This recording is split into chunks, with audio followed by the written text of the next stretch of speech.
नमस्कार दोस्तों, आज है 22 सितंबर। चलिए अपने करंट अफेयर सेशन स्टार्ट करते हैं। आज का जो हमने पहला क्वेश्चन लिया हुआ है वो दिवस से लिया हुआ है। अभी हाल ही में विश्व बांस दिवस मनाया गया।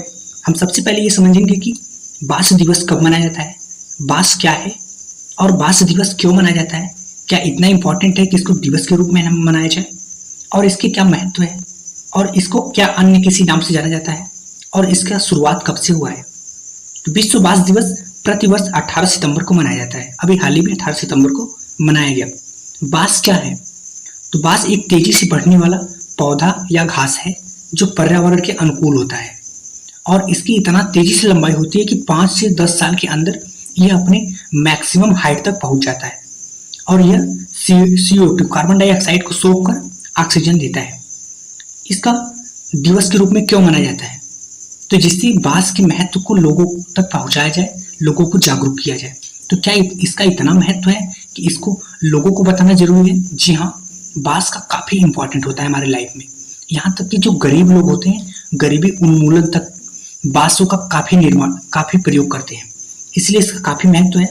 इसका निर्माण से लेके फर्नीचर, कपड़े और भोजन सहित कई उत्पाद बनाने में इसका प्रयोग किया जाता है। अगर बात करें कि बांस को क्या किसी अन्य नाम से जाना जाता है, तो इसको ग्रीन गोल्ड के नाम से जाना जाता है। इसकी शुरुआत कब से हुई? इसकी शुरुआत 2009 से विश्व बांस संगठन WBO वर्ल्ड बांस ऑर्गेनाइजेशन के द्वारा किया गया है ना। चलते अपने नेक्स्ट टॉपिक पे। नेक्स्ट टॉपिक हमने योजना और परियोजना से लिया हुआ है। ये यूपी स्पेशल का भी क्वेश्चन है, क्योंकि यूपी पीसीएस का जो एग्जाम होता है आजकल, यूपी स्पेशल का उसमें वेटेज काफी बढ़ गया है, इसलिए हमको यूपी स्पेशल का करंट अफेयर में 1-2 क्वेश्चन लेके चलना पड़ता है। तो ये यूपी स्पेशल का भी क्वेश्चन है। अभी हाल ही में गिफ्ट डीड योजना की शुरुआत किया गया। तो समझे कि गिफ्ट डीड योजना क्या है, इसके क्या लाभ है, इसकी शुरुआत किसके द्वारा किया गया, कब किया गया, और भी जितने आयाम पर क्वेश्चन बन सकता है। गिफ्ट डीड योजना की शुरुआत किसके द्वारा किया गया? उत्तर प्रदेश सरकार योगी आदित्यनाथ मुख्यमंत्री के द्वारा किया गया। कब किया गया? तो इसकी शुरुआत 5 अगस्त को ही कर दिया गया था, लेकिन अभी मैंने इसको क्वेश्चन क्यों लिया, तो क्योंकि अभी इसमें एक डेटा आया। 12 सितंबर को एक डेटा जारी किया गया, तो 5 अगस्त से लेकर 12 सितंबर के बीच कितने लोग इसके लाभार्थी हो गए गिफ्ट डीड योजना के।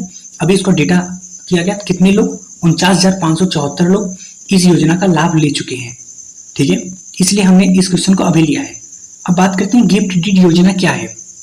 तो गिफ्ट डीड योजना परिवारों के सदस्यों के बीच संपत्ति का हस्तांतरण आसान हो, इसलिए यह योजना को बनाया गया। मतलब यह योजना के माध्यम से संपत्ति का हस्तांतरण आसान किया जाएगा। तो संपत्ति का हस्तांतरण आसान तो कर दिया जाएगा, तो इससे लाभ क्या होगा? तो इससे लाभ ये होगा कि संपत्ति विवाद कम होगा, संपत्ति विवाद नहीं होगा, क्योंकि जब संपत्ति विवाद को एकदम आसान बना दिया गया है, और जब संपत्ति विवाद कम होगा तो घरेलू शांति बढ़ेगी, है ना, और हस्तांतरण आसान और सस्ता होगा। तो क्या किया जाएगा इसके माध्यम से कि हस्तांतरण आसान हो जाएगा? हस्तांतरण का मतलब होता है एक से देके दूसरे तक देना। कोई परिवार का सदस्य, माता पिता है, अपने बेटे को या किसी को देना चाहते हैं, अपनी पत्नी को देना चाहते हैं, तो इसको आसान बनाएंगे। इसके आसान कैसे बनाया गया? तो जो स्टाम्प है, स्टाम्प पेपर लाइए, वो 5,000 रुपये का मिलेगा। उसमें केवल स्टाम्प पे लिख के आप लिखित रूप में हस्तांतरण कर सकते हैं, जो कि गवर्नमेंट की तरफ से भी मान्य रहेगा और केवल 5,000 रुपये में आपका काम भी हो जाएगा। इसका उद्देश्य क्या है? इसका उद्देश्य ये है कि परिवार के बीच संपत्ति के विवादों को कम किया जाए, क्योंकि संपत्ति के आपसी जो विवाद होगा ना, वहीं से सारा समस्या उत्पन्न होता है ना। चलते अपने नेक्स्ट टॉपिक पे। नेक्स्ट टॉपिक हमने पर्यटन से लिया हुआ है। ये वैसे तो ये विश्व धरोहर सूची का है कि भारतीय स्थल को कौन से भारतीय स्थल को विश्व धरोहर सूची में शामिल किया गया है। ये सांस्कृतिक से भी आप क्वेश्चन को समझ सकते हो। अभी हाल ही में यूनेस्को की विश्व धरोहर सूची में शामिल होने वाला भारतीय स्थल कौन सा है, तो हम देखेंगे कौन सा भारतीय स्थल है जो यूनेस्को की विश्व धरोहर सूची में शामिल हुआ, और विश्व धरोहर सूची में भारत का कुल कितने स्थल हैं, इसको कब किया गया, और भी जितने आयाम पर क्वेश्चन बन सकता है। तो अभी हाल ही में कौन से भारतीय स्थल को यूनेस्को की विश्व धरोहर सूची में शामिल किया गया? शांति निकेतन को। किसको? शांति निकेतन, जो कि वेस्ट बंगाल, पश्चिम बंगाल है, जिसकी स्थापना 1901 में रविंद्रनाथ टैगोर के द्वारा किया गया था। अगर बात करें कि कितने भारतीय स्थल हैं जो कि विश्व धरोहर सूची में शामिल किया गया, तो टोटल 40 था, लेकिन अभी एक बढ़ गया। कौन सा एक बढ़ा? शांति निकेतन। तो टोटल 41 हो गया। इसको कब शामिल किया गया भारतीय विश्व धरोहर सूची में इसको 18 सितंबर को शामिल करने की घोषणा किया गया। अब बात करते हैं कि इसको विश्व धरोहर सूची में शामिल तो कर दिया गया, लेकिन इसके अंदर ऐसा क्या गुण था, मतलब इसको क्यों उसमें शामिल किया गया। तो शांति निकेतन एक महत्वपूर्ण सांस्कृतिक केंद्र है जिसकी स्थापना 1901 में रविन्द्रनाथ टैगोर के द्वारा किया गया था। और इसके साथ साथ शांति निकेतन में ही रविन्द्रनाथ टैगोर द्वारा एक बहुत विश्व प्रसिद्ध विश्व भारती विश्वविद्यालय 1921 में, जिसकी स्थापना रविन्द्रनाथ टैगोर द्वारा किया गया था। और इस क्यों प्रसिद्ध है, तो यह विश्वविद्यालय शिक्षा के लिए प्रसिद्ध है, अपनी कला के लिए, संस्कृति के लिए प्रसिद्ध है। अगर आप बात करें कि पश्चिम बंगाल केवल शांति निकेतन भारतीय स्थल में है या कोई और भी स्थान है जो विश्व धरोहर सूची में शामिल है, तो जी नहीं, इसमें इसके अलावा भी कुछ और स्थान है, जैसे सुंदरबन, दार्जिलिंग माउंटेन रेलवे, दुर्गा पूजा, ये सभी विश्व धरोहर सूची में शामिल है। अब बात करें कि यूनेस्को की स्थापना 16 नवंबर 1945 में किया गया था। चलते अपने नेक्स्ट टॉपिक पे। नेक्स्ट टॉपिक हमने आर्थिकी से लिया हुआ है। अभी हाल ही में एक आर्थिकी से संबंधित एक वित्तीय इंडेक्स जारी किया गया, वैसे रिपोर्ट से भी आप कह सकते हो। तो अभी जो इंडेक्स जारी किया गया उस पर जितने भी आयाम पर क्वेश्चन बनेगा उसको देखेंगे। अभी हाल ही में ग्लोबल क्रिप्टो एडॉप्शन इंडेक्स 2023 जारी किया गया। हम इसमें देखेंगे इसमें भारत को कौन सा स्थान मिला, शीर्ष पे कौन सा स्थान है और कौन से देश का कौन सा आधार पे, और यह इंडेक्स किस आधार पे जारी किया जाता है, और यह इंडेक्स कितने देशों को मिलाकर, मतलब जितने भी आयाम पर क्वेश्चन बन सकता है। तो ग्लोबल क्रिप्टो एडॉप्शन इंडेक्स 2023 में शीर्ष पे कौन सा स्थान है, पहले पे कौन सा स्थान, कौन सा देश है, तो पहले पे भारत है, सेकेंड पे नाइजीरिया, थर्ड पे वियतनाम। क्रिप्टो एडॉप्शन इंडेक्स है ये, तो भारत पहले पे है। तो अभी हमें ये भी समझेंगे कि इंडेक्स क्या है। तो ग्लोबल क्रिप्टो एडॉप्शन इंडेक्स क्या है, यह एक क्रिप्टो करेंसी अपनाने के स्तर को मापने वाला एक इंडेक्स है कि कोई देश क्रिप्टो करेंसी को कितना अपना रहा है, ये इंडेक्स बताएगा। यह किसके द्वारा जारी किया गया, यह चैनालिसिस के द्वारा जारी किया गया, जो कि एक फर्म है ना। इसमें कुल कितने देशों का एनालिसिस किया गया, इसमें कुल 154 देशों का एनालिसिस किया गया, जिसमें फर्स्ट पे भारत। बात करें कि ग्लोबल क्रिप्टो एडॉप्शन इंडेक्स 2023 किस आधार पर जारी किया गया, मतलब किन किन मुख्य आधारों को यह एनालिसिस किया जिसके बाद इसको जारी किया गया।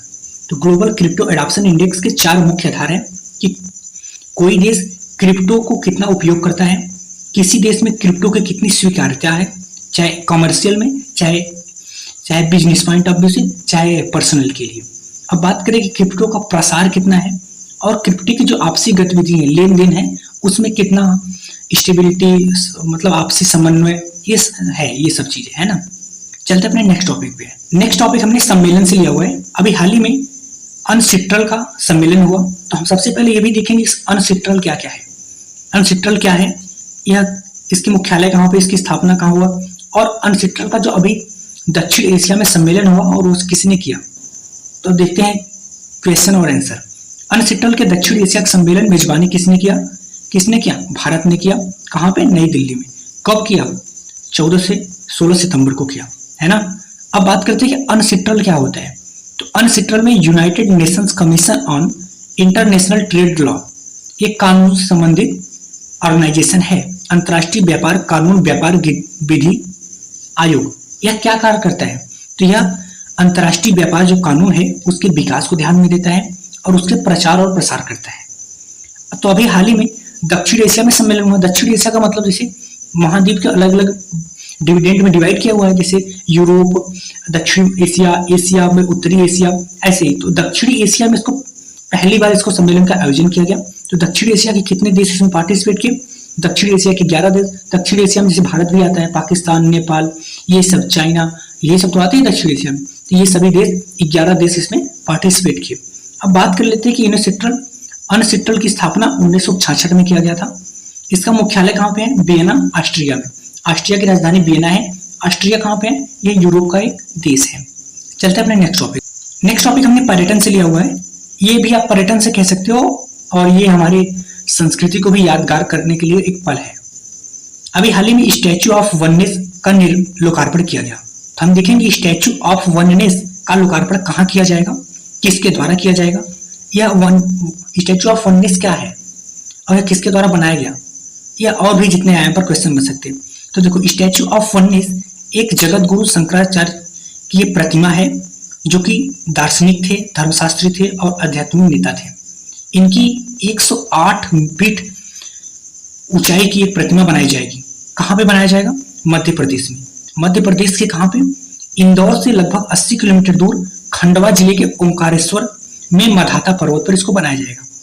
कब इसको लोकार्पण किया गया? मतलब अभी हाल ही में किया गया 18 सितंबर को। किसके द्वारा किया गया? तो मध्य प्रदेश के मुख्यमंत्री शिवराज सिंह चौहान के द्वारा किया गया। ये किसकी प्रतिमा है? तो बता ही दिया कि जगत गुरु शंकराचार्य की प्रतिमा बनेगी, जो कि दार्शनिक थे, धर्मशास्त्री थे, आध्यात्मिक थे। किस कंपनी के द्वारा इसको बनाया जाएगा? एल&टी कंपनी द्वारा इसको बनाया जाएगा। इसकी ऊंचाई टोटल 108 फीट है। धन्यवाद दोस्तों। अगर आपको करंट अफेयर को सच में पढ़ना है, क्योंकि अगर सिलेक्शन लेना है तो करंट अफेयर को पूरी तरह ईमानदारी से पढ़ना पड़ेगा, तो हमारे साथ जुड़े रहिए। धन्यवाद।